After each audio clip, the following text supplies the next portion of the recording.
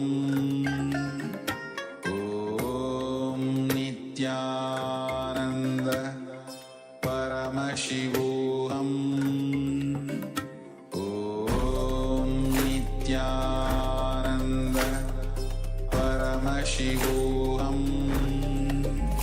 Om Nityananda Paramashivoham Om Nityananda Paramashivoham Om Nityananda Paramashivoham Om Nityananda Paramashivoham Om Nityananda Paramashivoham Om Nityananda Paramashivoham Om Nityananda Paramashivoham. Now, slowly return to your physical body. Start to wiggle your fingers and toes, your wrists and your ankles. Rotate your elbows and knees. Pull your knees up towards your chest and encircle them with your arms. Squeeze your body into a ball and rock it from side to side as you slowly return to a comfortable seated position.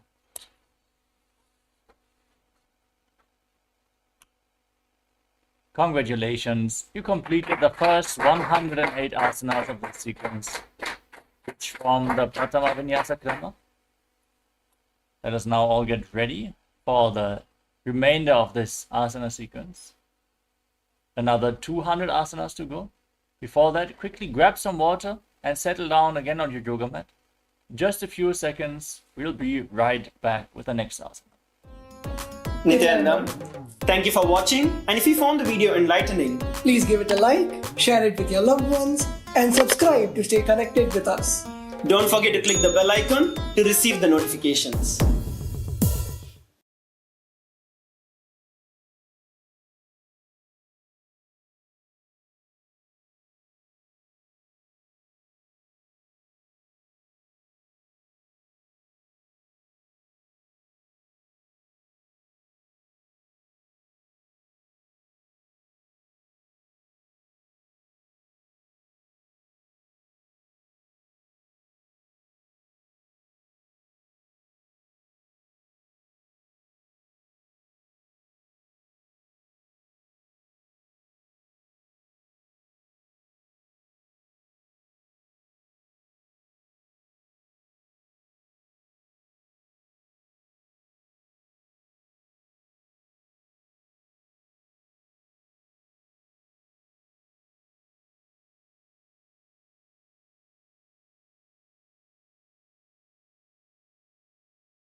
Yes, everyone please settle down now. Let us sit in a comfortable posture with your head, neck and spine in a straight line. Place your hands on your knees in Bindu Mudra. As you visualize Swamiji in your inner space, breathe in Samana Kumbhaka. Inhale into your navel region and hold your breath. As you exhale, also hold your breath. This is Samana Kumbhaka. Visualize a flame rising up your spine. Internally chant Om Nityananda Paramashivoham in Yatasa Nishtasana. पर्यङ्कं तत्समाख्यातं यथा संस्थं यथा स्थितिः. Next up is Samasana. From the same posture in a cross-legged position with your hands on the knees in Bindu Mudra, exhale fully. Then inhale deeply and exhale deeply again and again. Visualize Swamiji in your inner space. दण्डपद्मभरद्वाज वीरवज्रसमानितो आसनानि सदा कुर्यात् सुदीर्घैरे च पूरकैः. Next up is Muktasana. Now bring the left heel against the perineum and the right foot on top of the left foot. Keep your hands flat on your knees, gaze to the nose, and visualize yourself as a sage liberated by the Supreme Pontiff of Hinduism in Muktasana. निपीड्यसि विनीं सूक्ष्मां दक्षिणेतरगुल्फतः. Now maintain this posture, gaze up towards your third eye, and visualize Swamiji in Siddhasana. स्थानुसंयमितेन्द्रियोचलदृशा पश्यन् भ्रुवोरन्तरं चैतन्मोक्षकपातभेदजनकं सिद्धासनं प्रोच्यते. Now shift your gaze down towards the ground in front of you and perform all three bandhas Mahamudra bandha as you visualize Swamiji in Siddhyasana. वामपादके इडीजानो सीवनिमधितासकोठानो.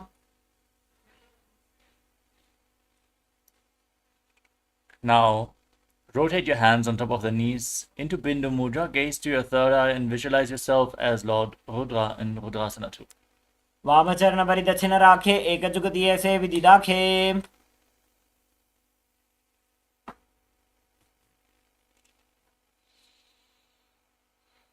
Next up is Santadunasana. From the same position, gaze towards your nose, hands on the knees in Bindu Mudra, and embody tranquility and an unshakable nature. आसन की गुणमन की चन चलता मीटे.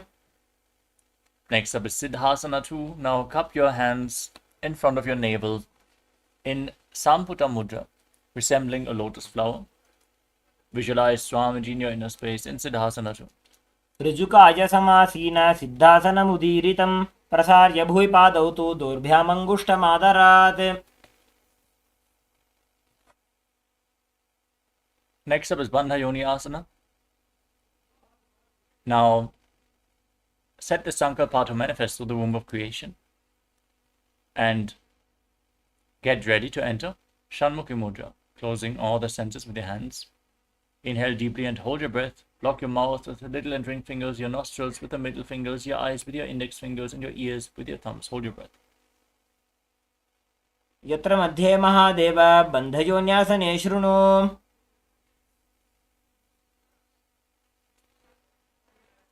Next up is Virasana. Now place the right foot on top of the left thigh and the left foot below the right thigh.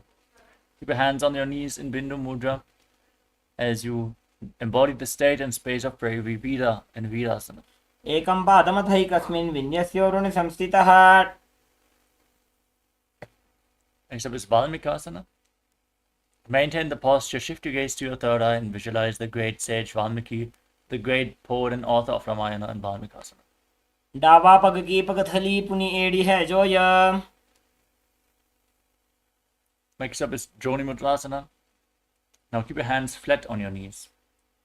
Gaze to your nose and visualize Yoni Mandala, the visual representation of Devi Paramashiva Shakti, as you perform Joni Mudrasana. वामपाद की पगथली जाहि माहिली core. Now shift your gaze up towards your third eye. Keep visualizing Yoni Mandala. Maintain the same posture in Yoni Asana. योन्यासनं पर्वतेन योगं योगफले नीलं तत्कालफललं तावत् खेचरो यावदेव हि. Next up is Padrasana 3. Now join the soles of your feet together and interlock your fingers around the toes. Pull your feet in towards your perineum. Push your knees down towards the ground as you gaze towards the tip of the nose. Visualize yourself as Lord Virabhadra and pull your stomach in and up towards your spine in Uddiyana Bandha. गुल्भौ च वृषणस्यादः सीवन्त्याः पार्श्वयोः क्षिपेत्. Now gaze up towards your third eye and curl your tongue back and push it up in Kichari Mudra as you place your left hand on the knee. Place your right hand on your mouth and close the left nostril with your index finger. Inhale through the right nostril. Then close both nostrils, hold your breath. Then exhale through the left and again inhale through the left. Hold your breath, exhale through the right. Invert the breathing flow again and again in Abhyantra Kumbhaka as you visualize yourself as an Agori in Agorasana. पूर्व कहो भिश्रिका जोजी वाही विधि जोगी जय sooji. Now separate your heels and place your elbows down on the heels. Lean forward and down, place your elbows on the... Place your chin on your hands as you gaze to the nose. Pull your stomach in Uddiyana Bandha. Exhale deeply and hold your breath in Rechaka Kumbhaka again and again as you visualize yourself as a female elephant drinking water in Kanari Pavasana. ग्वाली पाव आसन कक्ष्यो है जैसे जाहू में जाने विधि तैसे. Now rise back up.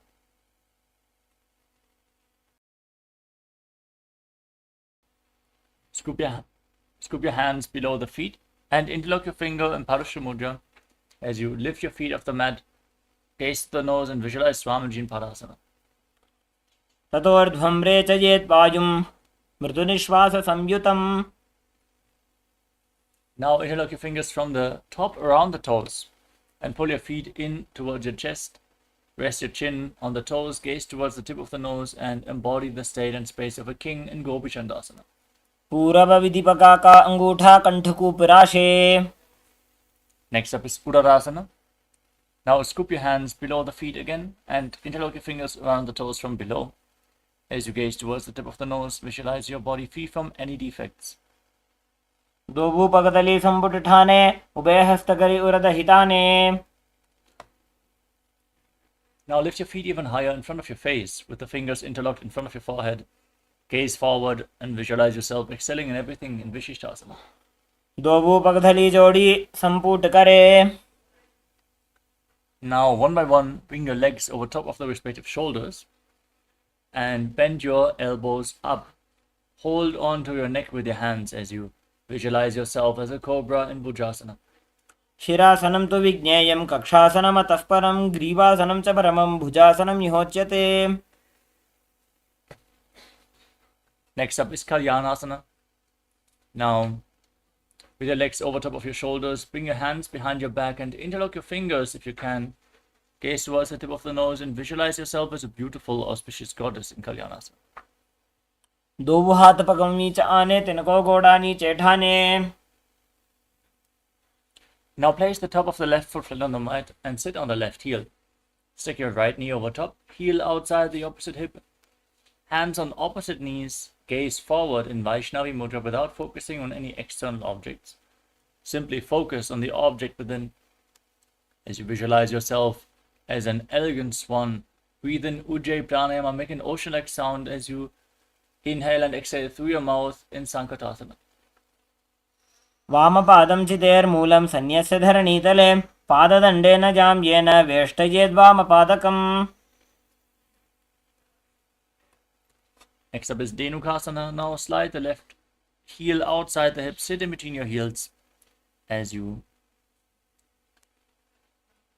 pull your stomach in and up and visualize a cow in your inner space in Dhenukasana. अनुषागिनगरपञ्चडं ऋषीलिन्दकल्यम्नि.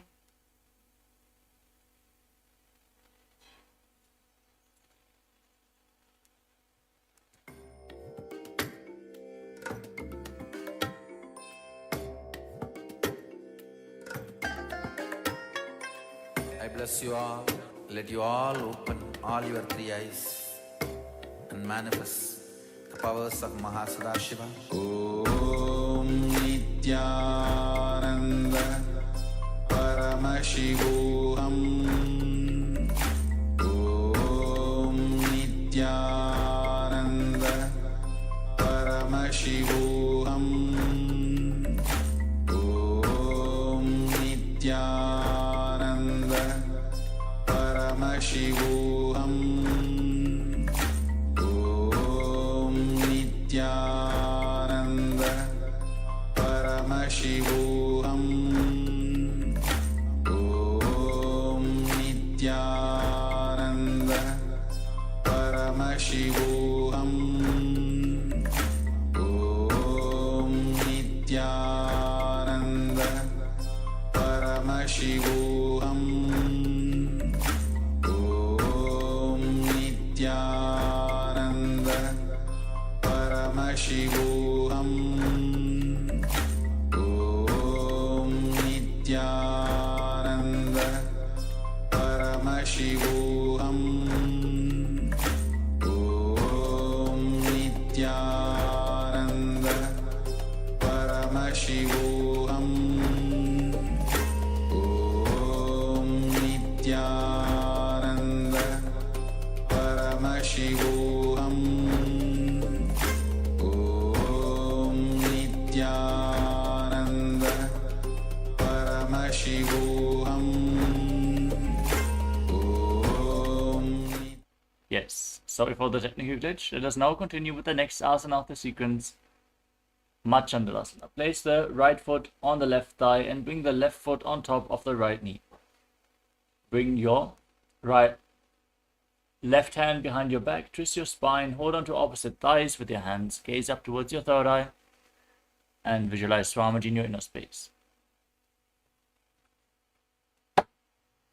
वामजङ्गपरिदक्षिणठाने वामहस्तपिष्टे दिश आने. Now untwist your spine, hold onto your big toes and lean forward and down. Place your forehead on the mat as you visualize Swamiji in your inner space in Machandasana 2. प्रथम जी मनोचरण जजोजी वामजङ्गपरिराखे sooji.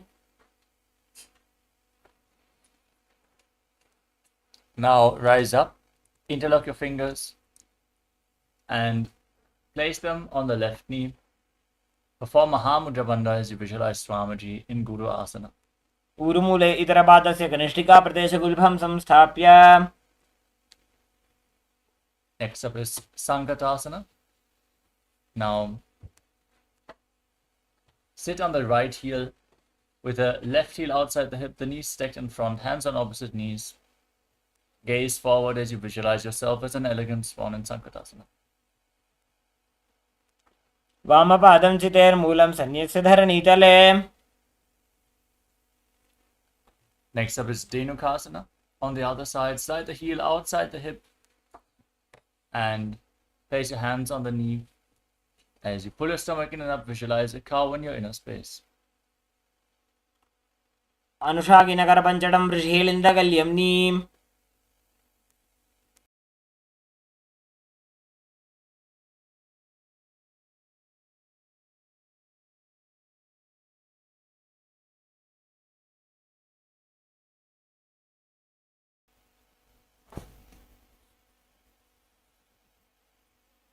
Next up is Machandasana. Now slide the left foot on the right thigh and the right foot on the left knee. Twist your right arm behind your back, hold on to opposite thighs. As you gaze up towards your third eye, visualize Swamiji in your inner space in Machandasana. वामजङ्गपरिदक्षिणठाने वामहस्तपिष्टे दिश आने.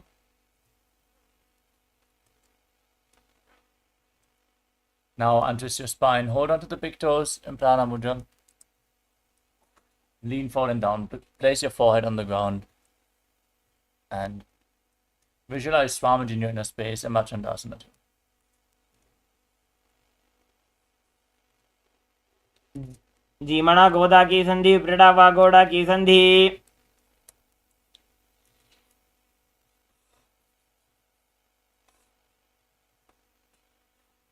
Now rise up, interlock your fingers and place them on the right knee. Perform Mahamudra Bandha as you visualize Swamiji, your Guru, in your inner space in Guru Asana. ऊरुमूले इतरपादस्य कनिष्ठिका प्रदेशगुल्भं संस्थाप्य. Now place your feet flat on the ground and pull your knees in towards your chest as you curl your tongue back and push it up. In Kechari Mudra, gaze up towards your third eye and visualize Swamiji in Pashasana. पादतले भूमौ निधाय जानुनिवृत्ति निधाय. Now hold on to opposite wrists with your hands. Rest your chin on the knees and gaze to the tip of the nose as you visualize yourself residing in an abode of bliss in Bodha Shukasana. दो भूपग दली भूपरि धरे कोरमाहिली ऐसे करे. Now bring your hands below the knees and hold on to opposite elbows. Gaze towards the tip of your nose as you visualize Swamiji in your inner space in Kudakatasana. दो हाथ पग बाहर ल्यावे गोड़ा नीचे ले टहरावे. Next up is Sumati Asana. Now cross your right ankle over the left. Keep your toes pointing up. Gaze towards the tip of the nose. Keep your tongue pushed up and visualize the great sage of Maharishi Sumati in Sumati Asana. मूलद्वारी धरती परिठाने डावा पग परि दक्षपद आने. Next up is Dandasana. Now extend your legs forward and raise your arms up. With your fingers interlocked, your wrists pointing outwards. Gaze towards the tip of the nose. Curl your tongue back and up in Kechari Mudra. Engage Mahamudra Bandha as you visualize Swamiji in your inner space in Dandasana. इदानीं गर्भिणीनां योगाभ्यासो यथा लघु सुख प्रसवलाभाय प्रोच्यते प्राक्तने पथि. Now lean forward and down. Hold on to the big toe. The big toes in Prana Mudra with your index and middle fingers. Bring your head in towards the knees. Lean down as low as possible as you inhale through one nostril and exhale through the other alternatingly. In Nadi Shodhana, cleanse Ida and Pingala Nadi along your spinal cord as you visualize Swamiji in Arambhasana. दो वो पग मिलिवा पसारी पगा का अंगूठा पकड़ी लीलाट गोड़ा लगावे. Next up is Bidukasana. Now separate your feet a hand's width and raise your knees slightly. Bring your hands below the shins and hold on to the soles of the feet from the outside. Gaze up towards your third eye. Visualize Swamiji as you lean down as low as possible in Bidukasana. प्रथम बैसी दो पाव पसारी खचक उर्ध को करोड़ो डारे. Next up is Jalandhari Pavasana. As you bring the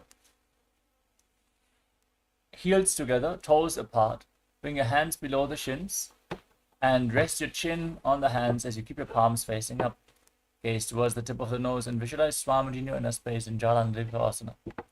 दो वो एड़ी मैली के दीजे हाथ पसारी. Extend your legs out forward. And now lift one leg behind your neck and lean forward and down. Hold on to the front foot with both hands. Breathe in Pratyahara Pranayama. Inhale as you visualize the prana of your body flowing upwards through 9 points as revealed by Mahadeva, which are the soles of the feet, the regenerative organs, the navel, the heart, the throat, the uvula, the center of the eyebrows, the top of the forehead, and the Brahmaranda, the crown of your head. In Pratyahara Pranayama, visualize Swamiji in your inner space in Urdhva Paschimottanasana. पश्चिमतानवत् संस्थितिं कृत्वा एकं पादं ग्रीवायां धृत्वा तिष्ठेत्. Now lean back with your legs still behind your neck. Hold on to the foot behind your head as you extend the other leg forward. Gaze to the nose and visualize you are infinite, endless, eternal, Ananta in Anantasana. उत्तानशयनी एकैकं पाजी ग्रीवायां विन्यस्य. Now, holding onto the foot behind your head, roll onto the side of the hand which is holding onto the foot. Gaze to your nose and feel in complete control in Ankushasana. उत्तानशयितः एकैकं पादं गिरिवायां कुर्वन् इतरहस्तं कर्णमूले स्थापयेत्. Next up is Dhurushasana. As you lay down on your back, pull your knees in towards your chest and encircle them with your arms. Squeeze your body into a ball and rock it from side to side as you visualize Swamiji in your inner space. उत्तानशयनं जानुनि हृदयवष्टम्ब जङ्घासहित ऊरूनि करद्वये बद्ध्वा सव्यापसव्यं लोडयेत्.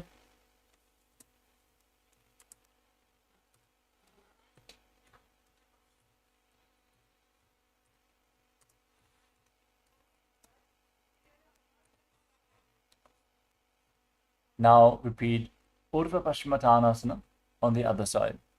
Lift the other leg behind your neck. lean forward and down. Hold on to the front foot. Breathe in Pratyahara Pranayama. Feel the prana flowing upwards along your spine as you visualize Swamiji in your inner space. पश्चिमतानवत्सं स्थितिं कृत्वा एकं पादं ग्रीवायां धृत्वा तिष्ठेत्.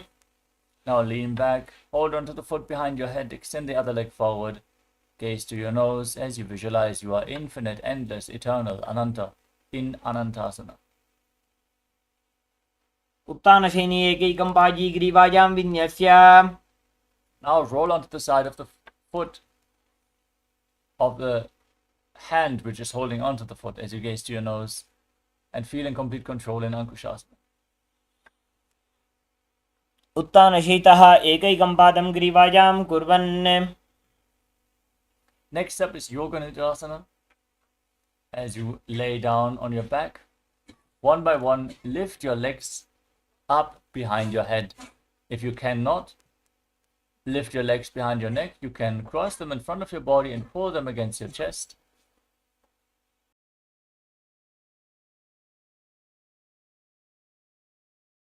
Then encircle your arms around your lower back, gaze to the nose and visualize Swamiji in Yoga Nidrasana.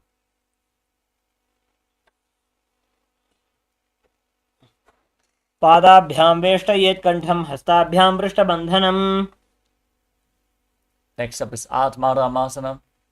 Now bring your hands behind your neck and interlock your fingers. Gaze to the nose as you visualize Lord Vishnu blessing you from within in Atmaramasana.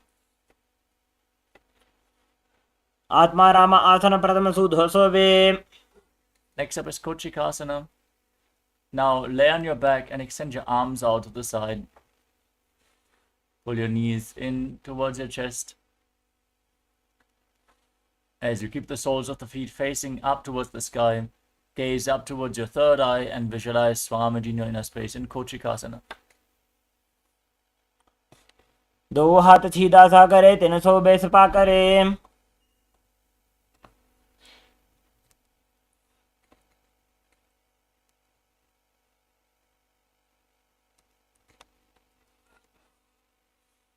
From the same position, now drop one knee to the side and extend the opposite leg down. This is the Jatara Parivritti 1. Now bend both knees to the side. Step 2. Extend both legs to the side and hold on to the toes as you gaze in the opposite direction. Rotate your head to the other side. Jatara Parivritti 3. Now let us perform all 3 steps on the other side. Pull your knees in towards your chest, then drop one knee to the side, extend the opposite leg down. Keep both knees bent to the side. Extend your legs, hold on to the feet and gaze in the opposite direction.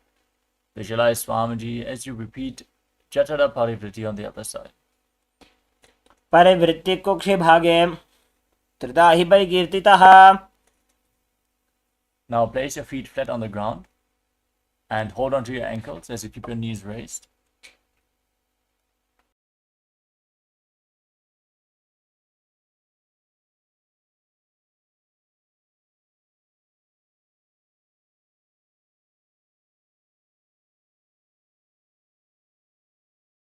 Now push your hips off the ground and lock your chin to the chest. Breathe in Mocha Kumbhaka. Push the air upwards, but prevent it from escaping by locking your throat. Hold your breath for a long time. Gaze to the nose and visualize yourself as sturdy as a bridge in Dvipadapitam. प्रतिक्रियायुतं द्वन्द्वपीठः सर्वबलप्रदं गर्भिणीनां दुर्बलानाम् इति Gargi जगादनु. Now, bring your hands over your shoulders, palms flat on the ground, fingers pointing towards your feet as you push your hips up high. Walk your hands and feet closer together if you can.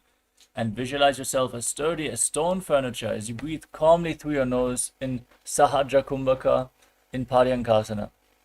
उत्तानशयनमस्ततलाभ्यां भूमिं वष्टभ्यः पादतलाभ्यां भूमिं धृत्वा.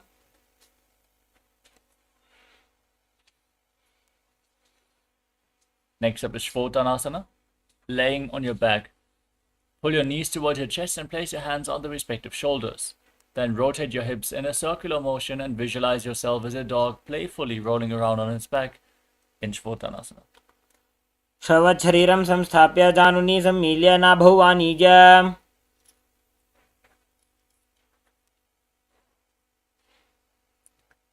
Next up is the Viparita Karani. Now, keep your hands at the side of your body and lift your legs up. Point your toes to the sky. And then rotate your legs in a circular motion as you visualize Swamiji in your inner space, and breathe in Mocha Kumbhaka. Hold your breath as you lock your throat. भूतले सशिरो दत्वा खेनये चरणद्वयम्. Now stop the movement of your legs. This is Viparita Karani 2. Karni विपरीताख्या सर्वाधिव्याधिनाशिनी.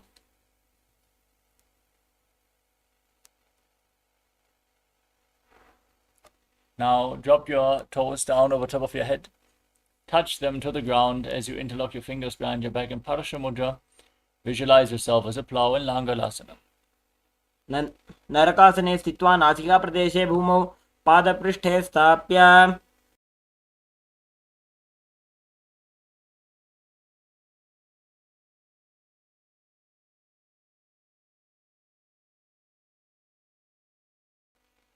The next asana is Shaita Paschimottanasana. Now hold onto your feet and visualize Paramashiva in one of the 84 asanas revealed directly by Lord Paramashiva, Shaita Paschimottanasana. तानं शयित्वात् कुर्वीत शयितपश्चिमतानकम्. As you hold onto the feet, separate your legs over top of your head, keep your hips above the shoulder level, and visualize Swamiji in Supta Konasana. परिवृत्ते कुक्षि भागे त्रिदाहि परिकीर्तितः. Next up is Chakrasana. Join your feet back together, hold on to your ankles as you roll onto your back, keep your arms and legs straight. Visualize yourself as a chakra or wheel in Chakrasana. शवासनस्तद्वौ पादौ कुर्यान्मस्तकतः परौ. Next, wide to the side as you visualize Swamiji in Supta Prasadita Parangushtasana. उत्तानपादं क्रौञ्चञ्च मरीचिं वीरभद्रकम्. Now, join your feet back together. Keep them vertical, hold on to the big toes as you visualize Swamiji in Supta Parangushtasana. उत्तानपादं क्रौञ्चञ्च मरीचिं वीरभद्रकम्. Now cross your legs into Padmasana and bring your knees to the mat. Hold on to opposite elbows over top of your head. Gaze to your nose and visualize Matsya, the fish avatar of Lord Vishnu in Matsyasana. मुक्तपद्मासनं कृत्वा उत्तानशयनं चरेत्. Now place the back side of the right hand onto the left palm over top of your head as you gaze to your nose and visualize Lord Rama in your inner space in Parasharamasa. प्रथमकरे पद्मासन आचे सूधो सोवे भूपरिपाछे. Now raise your knees off the ground, raise your hips up, support your lower back with your hands, elbows resting on the mat. Gaze to your nose and visualize Swamiji in Sarvangasana. अथवा क्षेत्रसंक्षेपात् सर्वाङ्गासनमुत्तमम्. Now lower your body down, place one foot on top of the opposite thigh, and pull your knees against your chest as you extend your arms over top of your head with the fingers hooked forward like the stinger of a scorpion in the scorpion posture, Vrishchikasana, as you gaze to your third eye. प्रथमशयन सूधो शीशिके शिके सन्धि सुदाखे. With chin locked against the chest and exchange the position of your feet. Repeat Vrishchikasana on the other side. प्रथमशयन सूधो शीशिके शिके सन्धि सुदाखे. Next up is Vrishaparakshipasana, laying flat on your back, interlock your fingers around your neck and alternate pulling one knee in towards your chest back and forth as you visualize Swamiji in Vrishaparakshipasana. उत्तानशयनं कृत्वा अङ्गुलिभिः कन्दरां बद्ध्वा. Hands at the side, touch your ears with the respective knees again and again. Visualize Swamiji in Maruttanasana. श्रोतानवत् संस्थितिः कृत्वा चानुद्वयं पर्यायेन कर्णयोः संस्पृशेत्. Laying on your back, place your feet flat with the knees raised and stand up and lay back down again and again, visualizing yourself as a wolf in Vrikasana. उत्तानशयनं कृत्वा पादतलाभ्यां भूमिं धृत्वा. Now squat down and roll back again and again as you visualize Swamiji in your inner space in Lutasana. Finally lay down on your stomach. उत्तानशयनं पादौ शिरौ उल्लङ्घ्य. Your hands at the side of your shoulders. Contract your lips and make a whistling sound like a flute as you inhale through your mouth, visualizing yourself as a chariot carrying warriors into a battle for Dharma on your chariot back in Saratasana. निब्जशयनं कृत्वा नाभिं भूमौ निधाय. Now push your body back up into the plank position and jump your feet in between the hands back and forth again and again as you visualize yourself transcend body and mind in Dehalulanganasana. हस्तद्वयं बद्ध्वा तन्मध्यचरणद्वयम् उड्डानैव बहिरानीय. Now lean forward and down as you raise up. Place your hands on the mat and walk around on your hands and feet, visualizing yourself as a wise 60-year-old elephant in Jatyasana. अथ जात्यासनं वक्ष्ये येन जातिस्मरो भवेत्. Now stand in Arimandi posture, heels together, toes pointing outwards and knees bent. Bring your elbows to the shoulder level and rotate your arms around your body as you move your head in all directions in Lolitika Karana.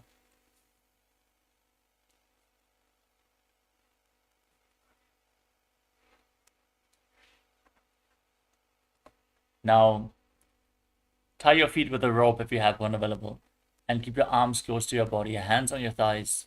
Stand erect like a rod as you visualize your Kundalini Devi rising and curling upwards around your body like a snake in Sadapasana. अथ सर्पासनं वक्ष्ये वायुपाणाय केवलम्. Next up is Ushta Sadhanasana. As you lean forward and down, hold the front of your feet with your hands in a fist and walk around on the mat, visualizing yourself as a camel in Ushta Sadhanasana. मुष्टिकनिष्काप्रदेशेन भूमौ निधाय परिपादतले संस्थाप्य. Next up is Ashvasana. Holding your feet from the side with your hands and fists, walk around like a horse in the horse posture. मुष्टिकनिष्काप्रदेशेन भूमौ निधाय परिपादतले संस्थाप्य. Next up is Kapota Nitakasana. Now keep your heels together, toes separate, and interlock your fingers behind your back. In Parasha Mudra, pull your calves down, open up your chest, lean back, visualize yourself as a soaring bird diving in Kapota Nitakasana. पादतले भूमौ निधाय पृष्ठभागेन हस्तौ जङ्घापर्यन्तं नीत्वा. Now stand in Arimandi posture with your heels together, toes pointing outwards, knees bent, hands in Namaskara Mudra in front of your heart center. Bow down to one side, raise the respective heel and open up your palms again and again, visualizing yourself holding a bouquet of flowers and offering it to Paramashiva in the Dala Pushpa Bhutam Karana.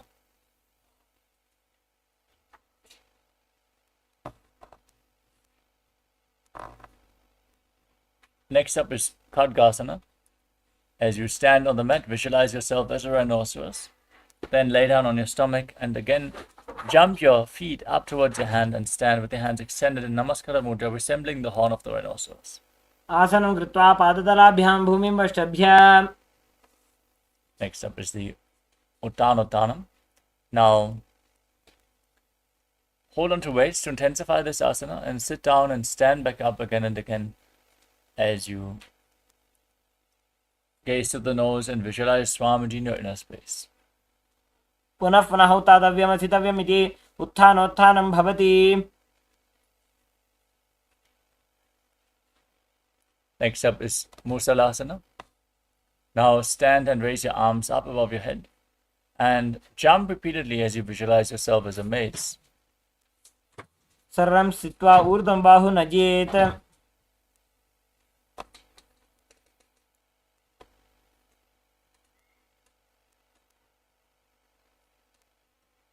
Next up is the Utshirshakasana. As you lift one sole of the foot against your chest, sit down and stand back up with the other leg. Alternate on both sides, gaze to the nose and visualize Swamiji. एकैकं पादतलं कुक्षं निधाय. Now keep the toes of the right foot pointing outwards and lift the left knee against your chest and circle the leg with your arm. As you keep the hand in a fist, place the other hand on the inner respective thigh.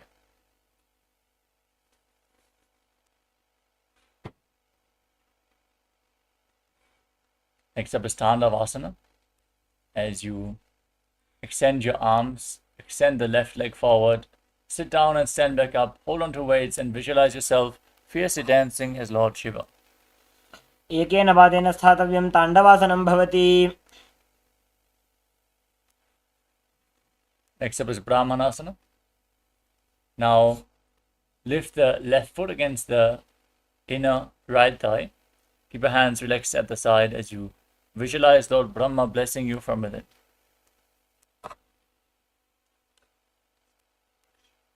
ब्राह्मणासनमावक्ष्ये यत्कृत्वा ब्राह्मणो भवेत्. Next up is Garudasana 3. Bring the left foot over and around the right knee and tuck the toes behind the right calf as you bring the left arm below the right. Join your hands in Namaskara Mudra and visualize yourself as Lord Garuda. उत्तानकूर्मपीठं च सिंहस्गारुडमेव च. Now place the left foot onto the right thigh and keep your hands relaxed at the side as you visualize Swamiji in Ekapadasana. दक्षाङ्घ्रिं वामपादस्य जङ्घोपरि निधाय च.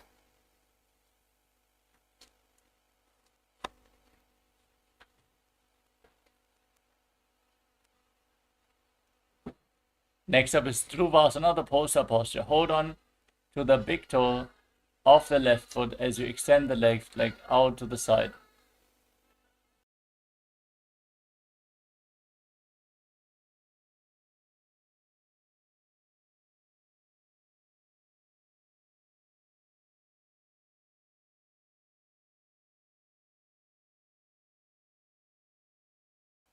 Now extend the leg out to the side and rotate quickly on the standing leg as you visualize yourself as the North Pole star.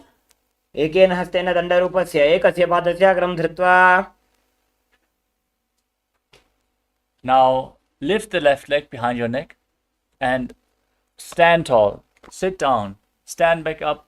Perform the 3 steps of Lord Vishnu as you visualize Lord Vishnu blessing you from within into Trivikramasana. ग्रीवायां पादं संस्थाप्य स्थातव्यम् उत्थातव्यं त्रिविक्रमासनं भवति.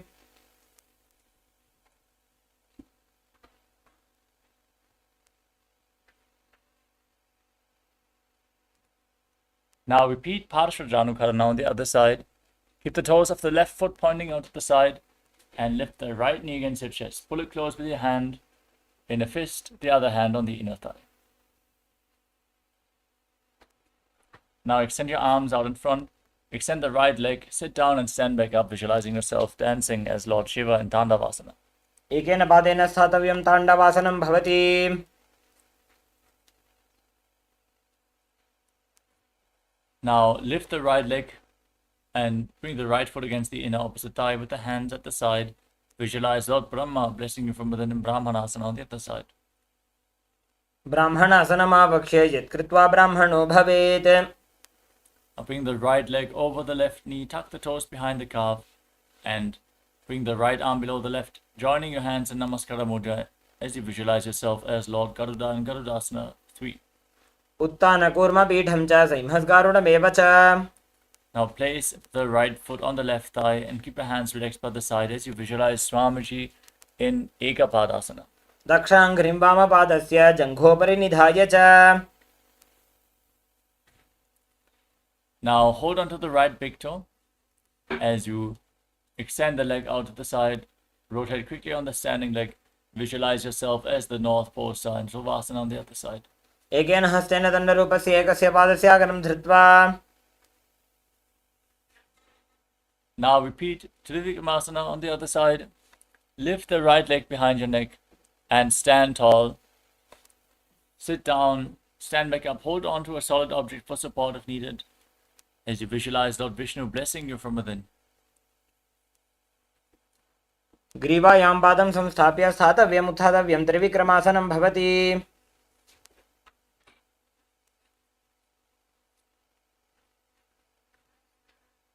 Now stand with your heels touching, toes pointing outwards, and the hands slightly extended away from the body, fingers pointing one by one in a relaxed manner. Breathe deeply and recover from this intense sequence of asanas as you're getting ready for the final 100 asanas of this sequence. After just a short break, get some water and then again settle down quickly as we are going to continue soon. Nityanam, thank you for watching, and if you found the video enlightening, Please give it a like, share it with your loved ones, and subscribe to stay connected with us. don't forget to click the bell icon to receive the notifications.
Yes, everyone please settle down back on your yoga mats, as we are now going to continue the Dvitiya Vinyasa Krama with the final 100 asanas, starting off with Gorak Jali Asana.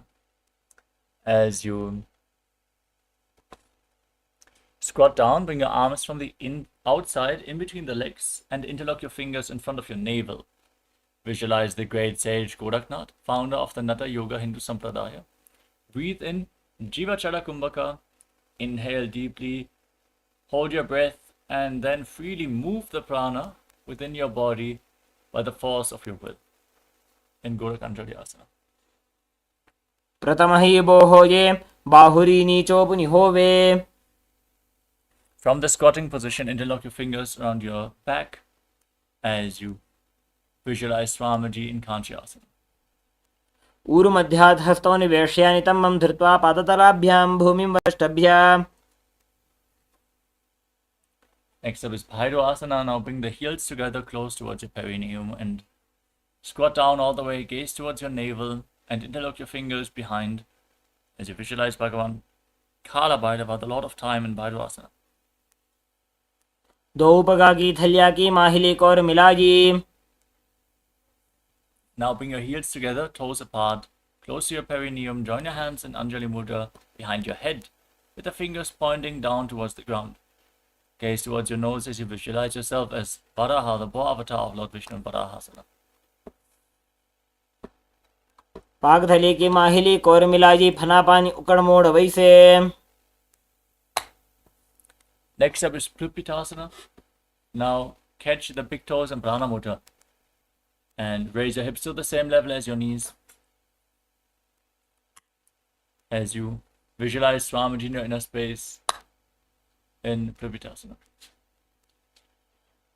पार्श्वद्वय सम्मील्य स्थित्वा नितम्बं जानप्रदेश आनीय. Now place your hands on the ground, shoulder width apart. Bring your knees onto your arms towards your armpits. Lean forward, find balance, and then lift your feet off the mat. Hold this position. Visualize yourself as a crow in Bakasana. हस्ततलाभ्यां भूमिं वष्टभ्य. Now place your head on the ground, knees onto your elbows. Raise your hips above the shoulders and lift your feet off the ground, extending them up, and then crossing your legs into Padmasana. Gaze to the nose and visualize Swamiji in Sushtanga Kapali Asana. आसन को गुण कपाल आछो होई. Now lower your legs down, come to a kneeling position, sit in between your heels with your toes touching behind your back. Hands on your thighs, gaze to the nose, and visualize you are sitting in the secret seat with Paramashiva and Guru in Guptasana. जानुर्वोरन्तरे पादौ कृत्वा पादौ च गोपयेत्. Next up is a Vrikshasana 2. Now place your hands down on the mat, shoulder width apart, and kick your legs up into a handstand. You can lean against the wall for support if needed. Everyone should perform this asana to purify all the 7 chakras. Now visualize yourself as a tree with deep roots growing into the ground in Vrikshasana 2. जानुर्वोरन्तरे पादौ कृत्वा पादौ च गोपयेत्. From the handstand posture, bring your hands and feet closer together. Gaze up towards your third eye as you visualize Tejas. Energy is flowing towards your third eye, rejuvenating your body in Shivu Asana. सप्तचक्रक्षालनाय vrikshasana विशेषकान्. Now lower your legs down. Place your hands on the mat, shoulder width apart. Step your feet back into a plank position. Lower your body down to the ground and push it back up again and again as you visualize yourself as a fish in Matsyasana 2. नुब्जशयनं कुर्वरो पार्श्वभागाय मूर्धकृत्य. Next up is Sarapasana 2. Now lay down on your stomach and place your hands on the hips. Lift your head and chest from side to side. Visualize and move your body like a snake as you breathe through your nose in Sarapasana 2. नुब्जं शयनं कृत्वा हस्तौ नितम्बं संस्थाप्य पादौ दीघीकृत्य. Now place your elbows down on the ground in front of you and rest your chin on your hands with your hands in Padma Mudra. Feel yourself supported and completely independent in Niralambadasana. कराभ्यां पङ्कजं कृत्वा तिष्ठेत् कूर्परया सुधीः मुखमुन्नमनुच्चाये निरालम्बनमासनम्. Now place your hands on the ground and bend your knees. Lift your feet, then straighten your arms and bring your upper back and your feet close together, visualizing yourself as an umbrella protecting your guru from the sun rays in Chaturasana. अर्ध्यासनौ स्थित्वा हस्ततलाभ्यां भूमिं वष्टभ्य. Now come to a kneeling posture. With your feet flat, sit on your heels and extend your arms out. Place your palms and your forehead on the ground as you lean forward and down. Gaze to your nose and visualize yourself as Vajra, the weapon of Indra, symbolizing indestructibility in Vajrasana. इदानीं गर्भिणीनां योगाभ्यासो यथा लघु. Next up is Meshasana. Now, with your hands on the ground, raise your hips up into Gajasana position and alternate striking the ground with your hands as you visualize yourself as a powerful ram. गजासनसंस्थितौ एकैकं बाहुं भूमौ ताडयेत्. Now, with your hands on the ground, raise your legs up and lower your head down towards the ground. Visualize yourself as unborn, existing for all eternity. गजासनसंस्थितौ पादद्वयमन्तराळे कृत्य. Now come to a kneeling posture and pull your feet in towards your perineum. Then place your hands on the respective knees. Gaze towards the tip of the nose and visualize Swamiji in your inner space. Make an ocean-like sound with your mouth in Ujjayi Pranayama as you do so. पूर्व विधि परिहाता की काकसीस्यो फणा शरा मोड़ी. Next up is the Angamotanam. Interlock your fingers in front and move your arms in all directions, giving massage to the joints and muscles of your body. Then interlock your fingers behind, repeat the movement, visualize Swamiji in the Angamotanam. हस्तयोः अङ्गुलीर्बद्ध्वा हस्तयोर्मध्यात् सर्वमङ्गं निष्कासयित्वा. Now sit in between the heels. Keep your toes pointing to the side with your thighs and calves on the ground. Keep your hands on the knees and visualize yourself as Lord Garuda flying Lord Vishnu and Lakshmi on his back in Garudasana 4. जङ्घोरुभ्यां धरां पीड्य स्थिरकायोद्विजानुना. Next up is Ananda Mandirasana. As you bring the soles of the feet together and separate your knees wide apart, sit down in front of your heels with the front of the buttocks on the mat. Hold on to your ankles, gaze towards your third eye and visualize yourself residing in the blissful space of a temple in Ananda Mandirasana. अथ वक्षे वीरनाथ आनन्दमन्दिरासनम्. Now cross your feet and sit on the heels. As you place your hands underneath your knees, press your tongue up flat against the palate of the mouth as you visualize yourself as a frog and pull your stomach in and up in Uddiyana Bandha and Mandukasana 2. पृष्ठं सम्पीड्य गुल्फाभ्यां जान्वङ्गे सवलयाकृतिः.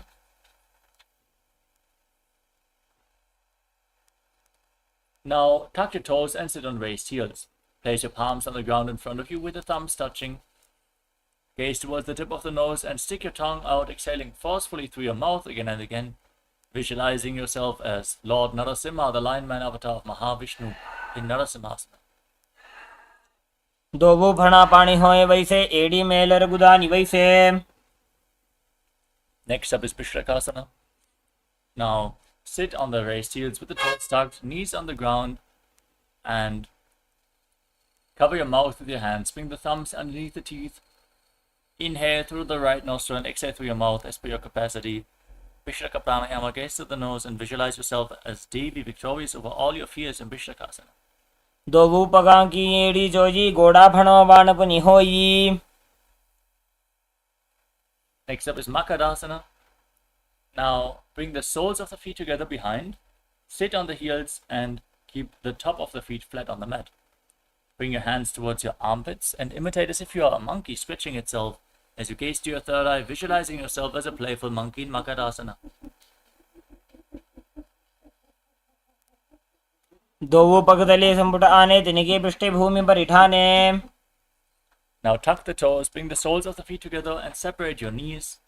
Sit on the heels as you hold on to opposite elbows behind your back.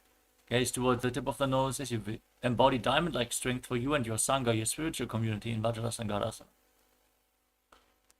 प्रथम पणापाणि होए बैसे दोबो AD गुदानी वैसे.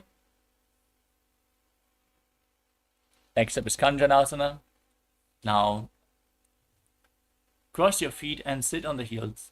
Place your hands on the ground next to your body.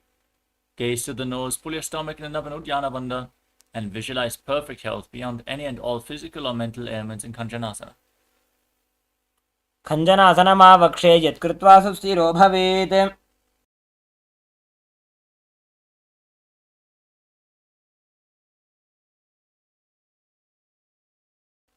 Now, keep your heels crossed and place your hands on the knees.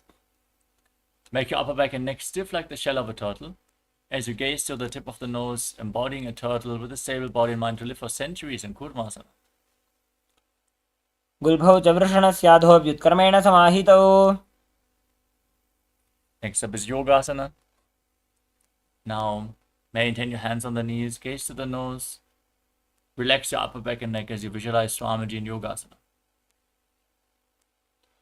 गुदं नियम्य गुल्फाभ्यां व्युत्क्रमेण समाहितः. Next up is Vijyogasana. Now, cross your feet behind and bring your toes near opposite knees. Hold onto your calves with your hands as you gaze to your third eye and visualize the space of eternal oneness, Advaita with your Guru, Vijyogasana.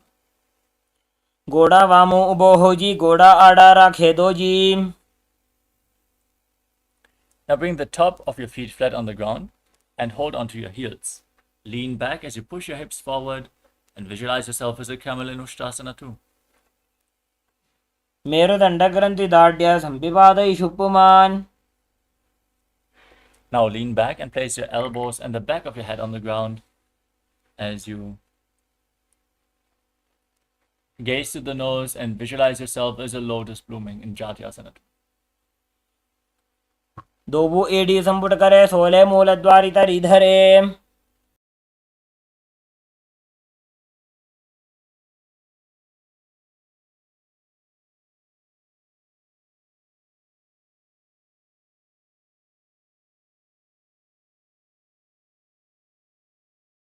Now lay down on your back and rise back up again and again. You can use the support of your hands if needed, as you visualize the healing and liberation of all causal subtle forms of your body in Viratasana. जङ्घापृष्ठे भूमौ निधाय जङ्घोदरयोः उरुनि संस्थाप्य. The next asana is Kapotasana. As you lean back all the way, bring your hands over top of your shoulders, forearms on the ground, and hold onto your feet as you bring your head in between the heels, visualizing yourself as a beautiful dog. मेरुदण्डग्रन्थि दाढ्य संविपादैषु पुमान्.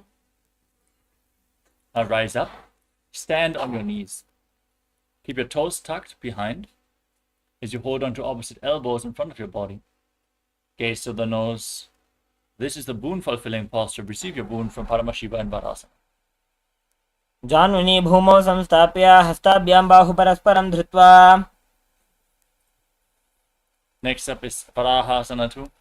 Now sit down on the raised heels, keep the toes tucked, and lean forward and down, placing your forearms on the mat.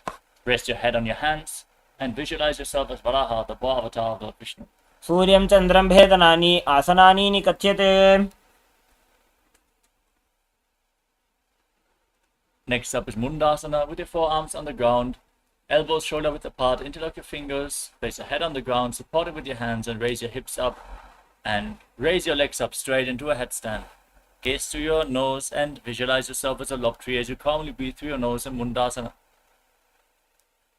अधो मुण्डासनं वक्षे सर्वेषां प्राणिनां सुखम्. Now lower your legs down. Come to a kneeling posture, sit on your heels and separate your knees. Lean forward and down and bring your head in between the legs. Hold your head, elbows outside the knees. Gaze to your nose. Inhale through your nostrils and exhale through your mouth again and again as you visualize Swamiji in Andasana. प्रथमपगथले समटहरावे कोरमाहिली उभे मिलावे. Next up is Viparita Shalabhasana. Lay down on your stomach and extend your arms out over top of your head. Hold on to weights to intensify this asana as you lift your arms, your chest and your legs off the mat and visualize yourself as a locust. शलभासनभेदाश्च नटभेरुण्डनामके। Next up is Kapalasana. Now place your forehead on the ground and place your hands at the side of your body and then lift your legs up without lifting your chest, visualizing a skull representing the mind with purified thoughts and the strong will to attain enlightenment in Kapalasana, the skull posture. कपालं भूमो निधाय ऊर्ध्वं पादौ नयेत्।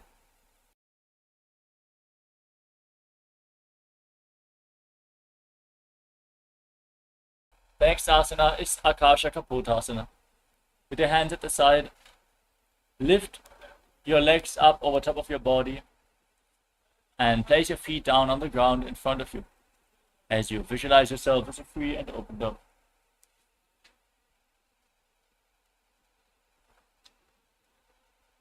उष्ट्रासने स्थित्वा चरणौ भूमेरुत्थाप्य मस्तकोपरि नीत्वा।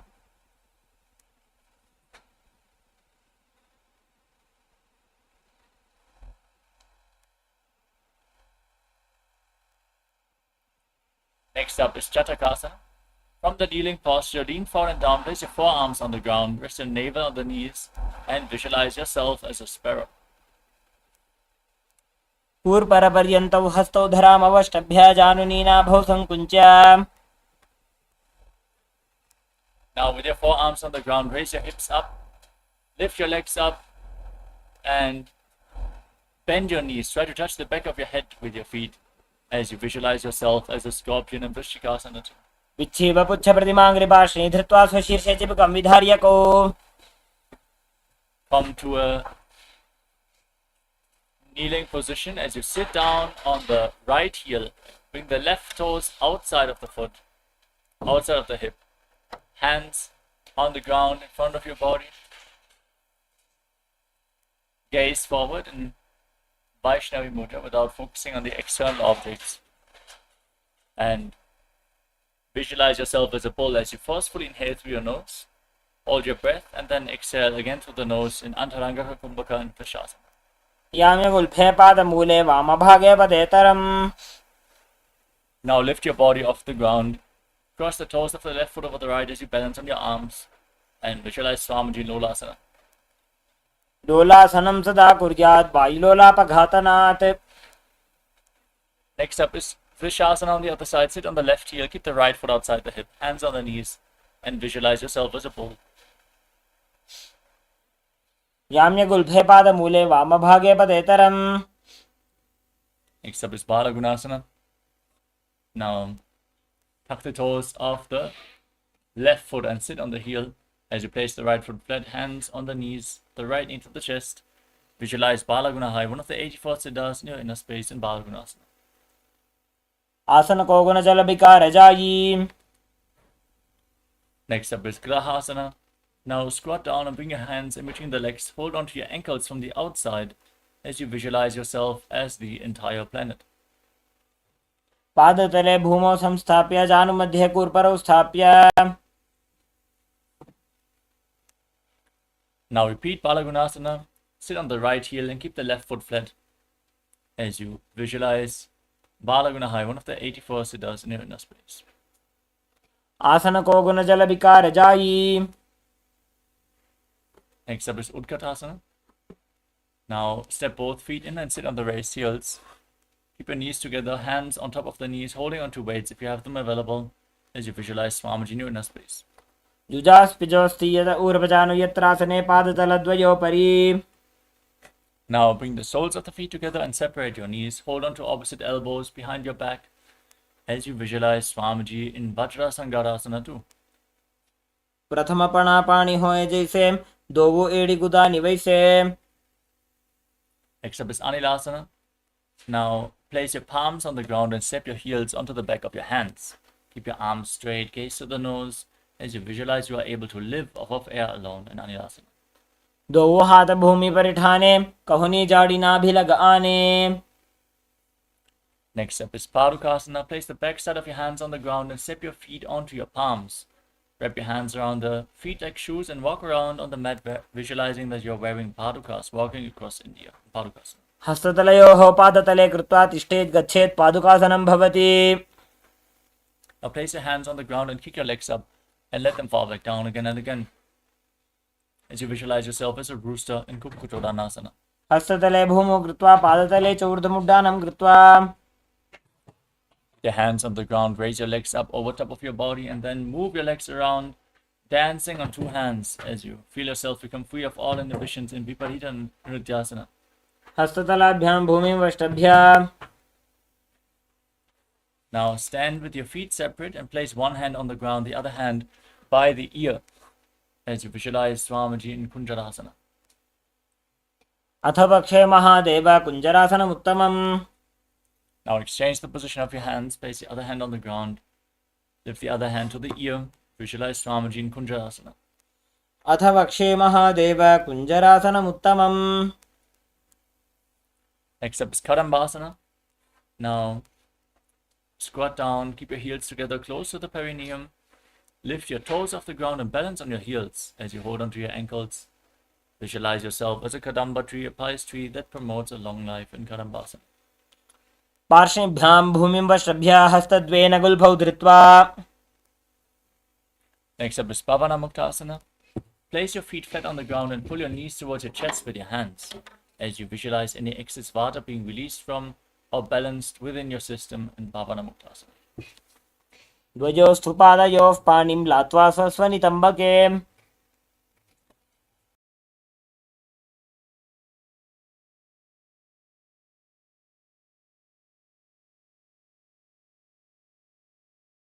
Next up is Chakodasana. Now lift one leg behind your neck and extend the other leg forward.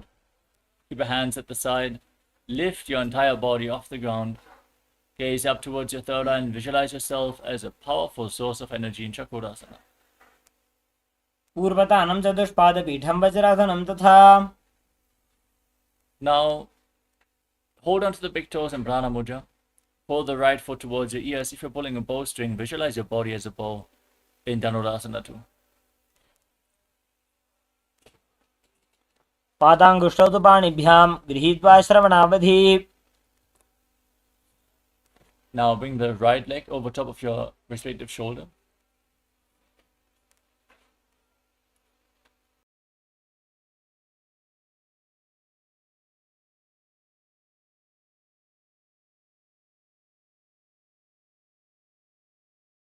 Hook the left foot over the right and extend your legs out to the side. Lean forward.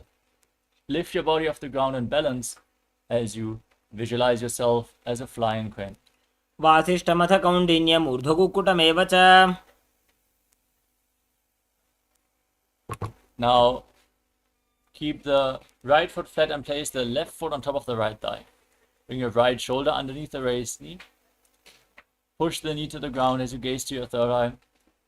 And visualize yourself as immortal, able to exist solely on prana in pranasana. एतत् प्रभेदं वक्ष्यामि करोति यस्य चामरः.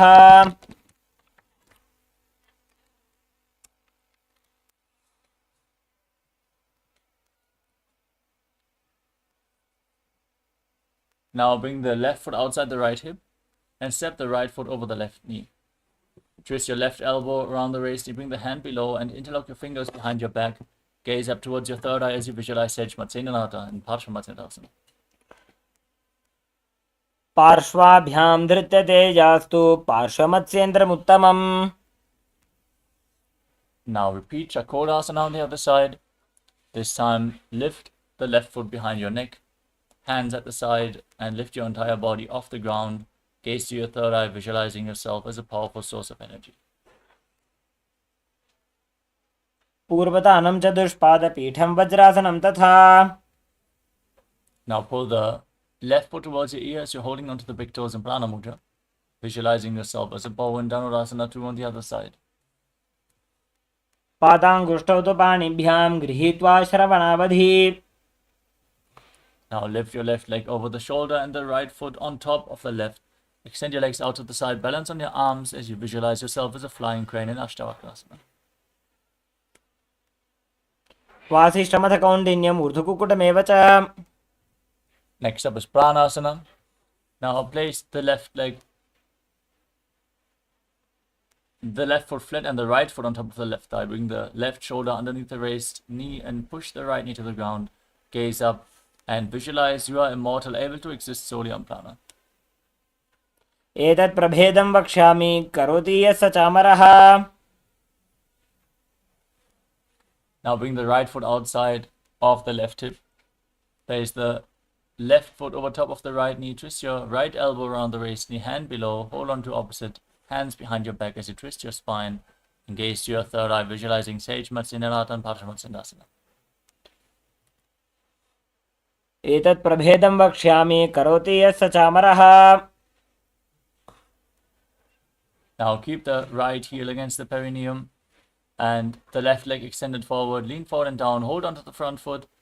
Breathe in Jiva Chala Kumbhaka. Move the prana within your body as you visualize Swamiji in Ardha Paschimottanasana. एकं पादं प्रसार्य एकं पादस्य पार्श्वनासीवनी सम्पीड्य.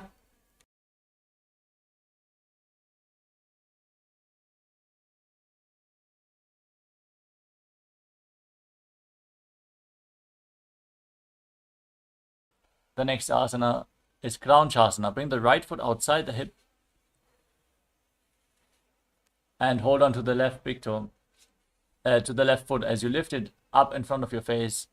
Visualize yourself as a crane in Kraunchasana. उत्तानपादं क्रौञ्चं च मरीचिं वीरभद्रकम्. Now bring the left heel against the perineum and extend the right leg. Hold on to the right foot and visualize Swamiji in Ardha Paschimottanasana on the other side. एकं पादं प्रसार्य एकं पादस्य पार्श्वनासीवनी सम्पीड्य. Now bring the left foot outside the hip, foot flat, knee on the ground. Hold on to the right foot and lift it up in front of your face. Visualize yourself as a crane in Kraunchasana, the crane posture. उत्तानपादं क्रौञ्चं च मरीचिं वीरभद्रकम्. Now bring your legs into a cross-legged position with your feet imitating the thighs and calves. Place your hands on the knees. Gaze to your nose and embody peace, well-being, good fortune and prosperity. Visualize a swastika in swastikasana. जानुर्वोरन्तरे सम्यक् कृत्वा पादतले उभे ऋजुकाय समासीन स्वस्तिकं तत्प्रचक्षते. Next up is Gorakshasana. Maintain your legs in the same position but cover your heels with your hands. Gaze towards your nose as you lock your chin to the chest and visualize the great sage Goraknath in Gorakshasana. जानुर्वोरन्तरे सम्यक् कृत्वा पादतले उभे. Now bring your left heel against the perineum and the right foot on top of the left thigh. Gaze up towards your third eye and visualize Swamiji in your inner space. Meditate on Arihanta, the Lord, the Enlightened One, the Avatar. As you close your mouth with little and ring fingers, your nostrils with the middle fingers, eyes with your index fingers, and your ears with your thumbs in Shanmukhi Mudra and Bhagasana 2. वामपार्श्वं गुदं संस्थाप्य दक्षाङ्घ्रिवामजघने.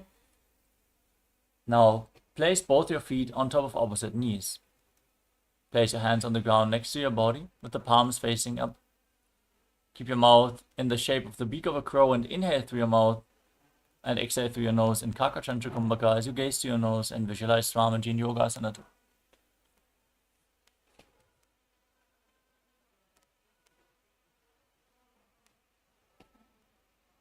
उत्तानौ चरणौ कृत्वा संस्थाप्योपरि जानुनोः.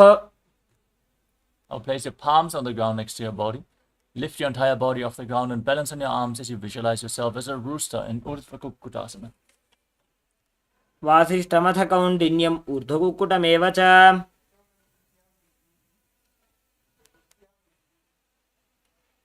Next up is Siddha Haratali Asana. Now bring your hands through the legs, place your palms on the ground. Don't lift your body up, stay seated on the mat as you gaze to your nose and visualize Swamiji in Siddha Haratali Asana. प्रथम पद्मासन को करें, हस्तदो वो Ghodasan धीधरे. Now push your hands into the ground, lift your body up. Pull your knees up all the way to your shoulders. Balance on your arms as you gaze to your nose and visualize yourself as an elegant swan in Hamsasana.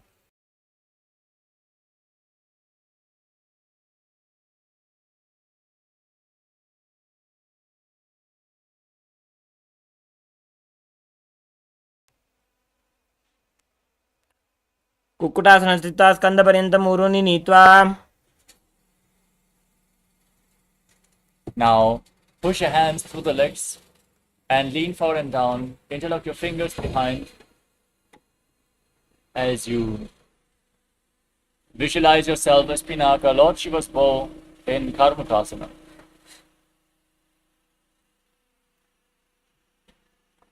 प्रथम पद्मासन को करें, गोड़ासन दिमाही कर इधर है. Now come to the front of your mat and sit in Padmasana. Bring your hands through the legs.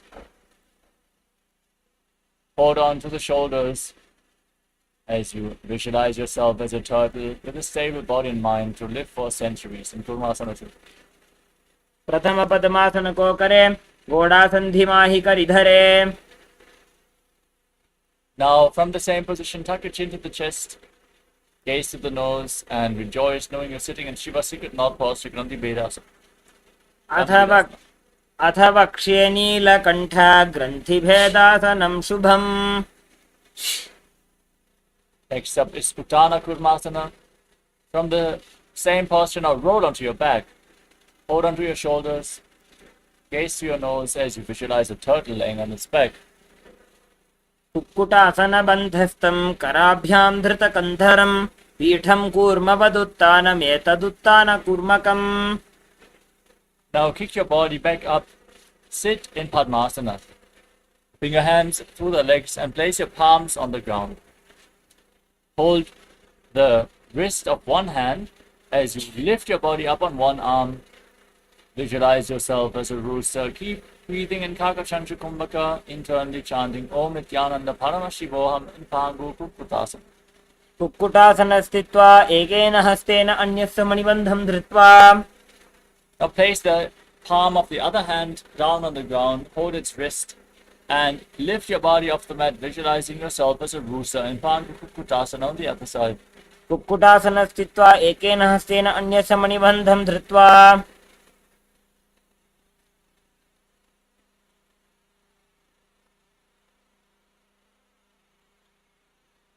Next up is Gridasana. As you sit with your legs in Padmasana, place your elbows down on the toes and interlock your fingers in Padashamudra.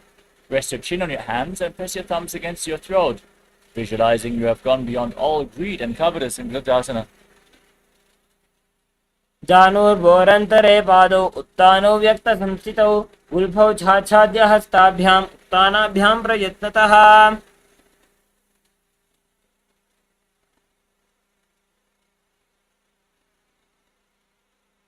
Next up is Padmasana 3. Now sit with your legs in Padmasana and place one hand over top of the other with the palms facing up. Rest your hands in your lap.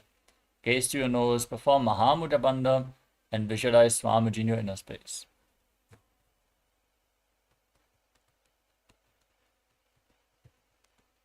उत्तानौ चरणौ विधाय विधिवत् शक्तिस्थितो योगिरात्.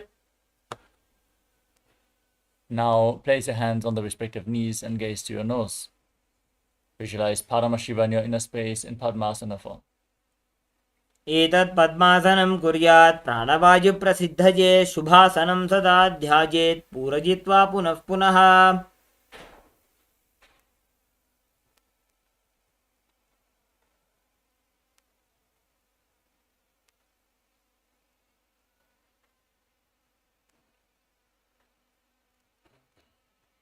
Next up is Karmakasana 2. Now keep your right hand in Prana Mudra and catch a hold of the big toe. Place your left hand on the respective knee. Move the big toe round and round. And then repeat the movement on the other side, visualizing yourself as Pinaka, Lord Shiva's bow in Karmakasana 2. अथान्यासनमावक्षे योगपूरकरक्षणात् कृत्वा पद्मासनं पाद अङ्गुष्ठजङ्घयो स्थितम्. Next up is Karmakasana 3. Now cross your arms behind your back and hold on to your big toes in Prana Mudra with index and middle fingers. Perform all the bandhas Mahamudra Bandha as you gaze towards your nose and visualize yourself as Pinaka, Lord Shiva's bow in Karmakasana 3. कार्मुकासनमाक्षित्य उदरे पूरयेत् सुखं तदवायुर्वसो याति कालेन सूक्ष्मवायुना. Maintain the same posture, but raise your head and chest and gaze up towards your third eye, as you visualize yourself as the action of Paramashiva's third eye destroying anything you come across in the Riddhasana.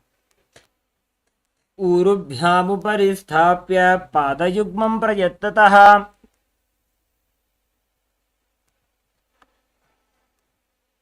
Maintain your body in the same position, but roll onto your back. Gaze towards the tip of the nose. Visualize a snake in your inner space as you breathe through the nose in Sahajra Kumbhaka in Nagrasana. प्रथम पद्मासन कोठाने दो हाथ पाछाने आने पाद अंगूठा पकड़े आनी सोवई कहुन्या कुल्या पानी. Now free your arms and legs and pull your knees towards your chest. Then circle your legs with your arms. Hands interlocked in Padasha Mudra. Bring your chin to the knees and squeeze your body into a ball in Kandukasana. वेत्रासने स्थित्वा हस्तपादान् निष्कुष्य ऊर्ध्वं नजेत्. Next up is Urdhva Bhavanasana. Now place your feet flat on the ground and interlock your fingers around your neck. Gaze towards the tip of your nose as you breathe calmly and visualize Swamiji in your inner space. प्रथमे सूधो San करावे गोड़ा उभा राशि मिलावे. Next up is Marakata Pitasana. Now place your hands underneath your heels with the palms facing up. Push your hips off the ground, lock the perineum, lock your throat, breathe in Murcha Kumbhaka, hold your breath for a long time as you visualize yourself as a powerful alpha ape in Marakata Pitasana. उत्तान शयनं पादतले उत्तान हस्तयोः स्थापयेत्.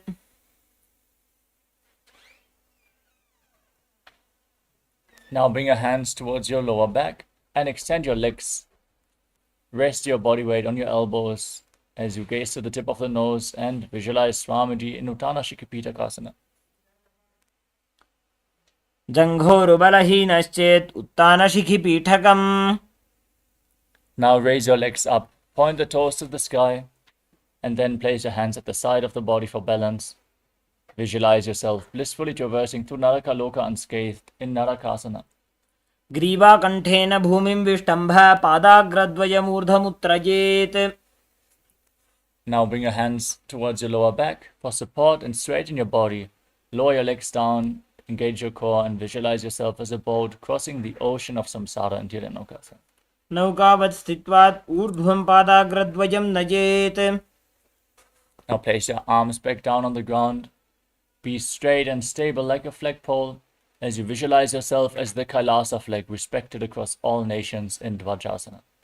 तिर्यन्नौकावत् ग्रीवापृष्ठकूर्परैः भूमिं वष्टभ्य. Now lower your body down, lay down on your back. Keep your hands at the side of your body. Palms facing up. Perform Shakti Chala Mudra. Intensely pull the Kundalini Shakti up along your spine with the means of the Apana Vayu. And relax every muscle in your body. Breathe deeply and calmly as you visualize your body as dead and Swamiji, the Supreme Pontiff of Hinduism, is liberating you as you internally chant Om Nityananda Paramashivoham in Mritasana. उत्तानं शववद्भूमौ शयनं तु शवासनं. शवासनं श्रमहरं चित्तविश्रान्तिकारणम्.